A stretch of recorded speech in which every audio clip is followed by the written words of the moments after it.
안녕하세요. 미국은 기준금리를 0.25% 올렸습니다. 한국과 미국의 금리 격차가 1.75%로 역대 최대 수치를 보이고 있습니다. 한국은행은 5월 25일 날 금리 인상 할 수밖에 없죠. 금리 인상을 해서 최대한 1.75로 벌어져 있는 것을 1.5로 또 줄이려고 안간힘을 써야 됩니다. 왜냐? 미국은 다음에 또 올립니다. 미국이 금리를 이제 종결할 거다. 동결 여지가 있다. 이러는데 믿을 수 없다라는 거죠. 파월 의장은 인플레이션이 빠르게 내려가지 않을 거다라고 생각한답니다. 금리 인하는 부적절하다고 얘기하고요. 여전히 물가 상승 압력에 시달리고 있답니다.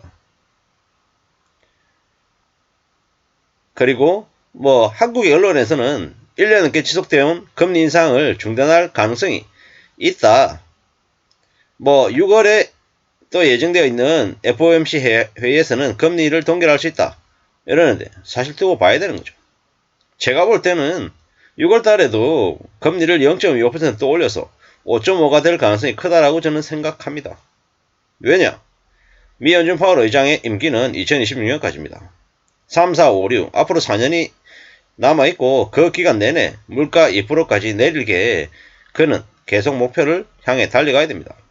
하지만 유가가 다시 또 올라갈 가능성이 크죠. OPEC 플러스에서 감산을 결정했잖아요. 그러나 여파가 바로바로 일어나는 게 아니라 시간차를 두고 발생하는데 그게 6월이고 7월이고 8월이고 되면 여파를 미칠 것이다. 이렇게 보면 맞죠. 미국은 여전히 물가도 높은 상태이고 실업률을 낳았습니다. 2020년 3월부터 10번이나 금리를 올리면서 미국의 기준금리가 16년 만에 최고 수준이다라고 얘기합니다. 그리고 미 연준의 FOMC 의원들은 금리 인상을 만장일치로 결정했답니다. 충격이죠. 한국은행이 5월 25일 날 기준금리 인상 해야 됩니다. 안 할 수 없습니다. 안 하면 어떻게 됩니까? 6월달이 여차하면은 2% 금리 격차도 벌어질 수도 있다라는 거죠. 그냥 사실상 한국은행이 경제 관련한 부분들을 나 신경 안 쓸 거야.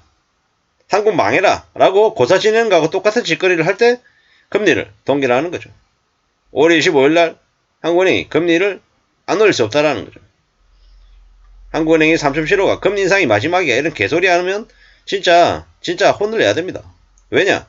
한국 경제를 개판으로 만든 그 큰 잘못 중에 하나가 어디냐?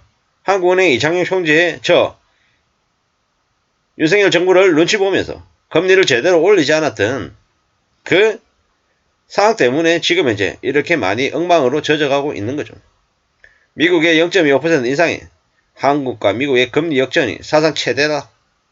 이런데도 지금 저런 모습을 보이는 건 사실상 한국 경제가 어떻게 될 수 있다. 많이 안 좋아질 것이다. 이렇게 봐야 되는 거죠. 참 두고 봐야 되는 거죠.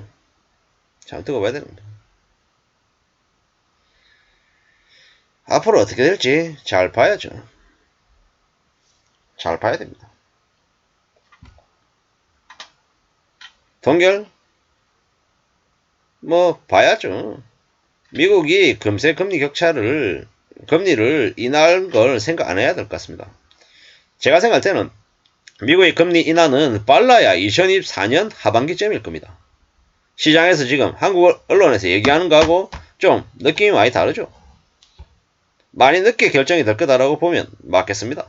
너무 빨리 뭔가가 이루어질 것이다. 금세 뭐가 될 것이다. 라는 기대는 안 하는 게 좋겠다라는 겁니다. 그런 거 잘못 기대했다가 그대로 이루어지지 않으면 어떻게 됩니까? 실망하는 거죠. 실망하는 겁니다. 함부로 뭐가 금세 나아지거나 금방 좋아질 거다. 이런 기대는 안 하는 게 좋죠. 그런 기대했다가 생각처럼 안 됐을 때 이제 받을 충격이 적지 않다라는 거죠. 우리가 살아가는 삶이 쉽습니까 지금? 안 쉽죠. 여기저기 도처에서 난립니다. 너무 심각하고 너무 충격적인 일들이 계속 벌어지고 있죠. 왜 그러겠습니까? 왜 그런 일들이 계속 벌어지겠습니까? 사는 게 도저히 감당이 안 되니까요. 지금 대한민국의 기득권들이요. 곽상도 아들 50억 받아도 안 걸리죠. 대통령 영부인 주식 사기했지만 아무 일 없습니다. 힘이 있으면 권력이 있고 능력이 있으면 죄를 지어도 아무 일이 일어나지 않는 게 지금의 나라죠. 이게 뭔가 싶은 거잖아요. 이게 과연 정상이냐고요. 정상 아니죠. 정상 아닙니다. 정상이 아니죠.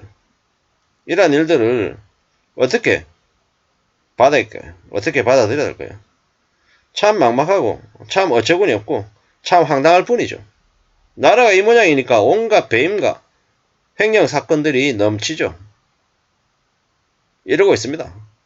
앞으로 그러한 일들은 더 심해지겠죠. 염치가 없어지고 양심이 없어지고 좀도둑들이 날뛰는 나라가 될 겁니다. 아무도 믿지 않고 정부도 못 믿겠고 뭐 이래저래 믿을 놈들이 아무도 없다. 뭐 이런 얘기들을 더 하게 되겠죠. 당연한 겁니다. 당연한 겁니다. 이러한 일들이 계속되어 왔고 앞으로도 계속 벌어집니다.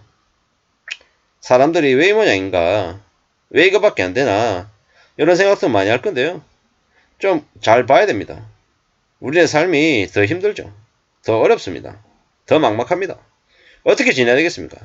결국에는 좀 더 성실하게 착실하게 욕심부리지 않고 여행 바라지 않고 살려고 각오하는 거 말고는 없습니다. 너무 지루하다, 너무 힘들다, 너무 빡세다 이렇게 얘기하겠지만 그래야 삶을 지켜낼 수 있습니다. 삶을 지켜낸다라는 거. 힘들죠. 많이 어렵습니다. 뭡니까? 1억천금을 바라고 1억 넣어가지고 5억을 만드는 대박을 바라고 이러면 금세 망가지기가 쉽죠. 생각만큼 뜻대로 이렇게 잘 안된다라는 거죠. 조심해야 됩니다. 함부로 내 마음에 그런 욕심이나 욕망이 싹트지 않는지 경계하고 되돌아봐야 된다는 거죠.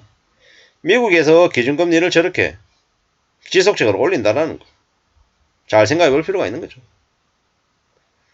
미국이 저렇게 오르는데 한국은 괜찮다. 한국은 금리 안 올리면 괜찮을 거다. 부담 안 생긴다. 이렇게 얘기하는 말은 뭐라고 생각해야 된다고요? 말도 안 되는 개소리. 앞으로 더 충격적인 일들이 벌어진다. 한국과 미국의 기준금리 격차가 1.75가 벌어졌다라는 걸 별일 아닌 것처럼 생각하는 사람들도 있는데요. 상상을 초월하는 대충격들이 시중금리가 폭등하는 일들이 계속 생길 거다. 미국이 기준금리를 5월 달에 올리고 끝내는 게 아니다. 6월 달에 또 올릴 수 있다. 그리고 물가는 여전히 고공행진할 것이다. 그 때문에 한국이 겪게 되는 일은 경제적인 사면초가다. 앞으로 함부로 뭔가에 투자할 생각보다는 현금을 움켜쥘 생각을 더 해야 될 것 같다. 그래야 이 힘든 세상을 살아낼 수 있을 것 같다. 라는 말씀을 드립니다. 감사합니다.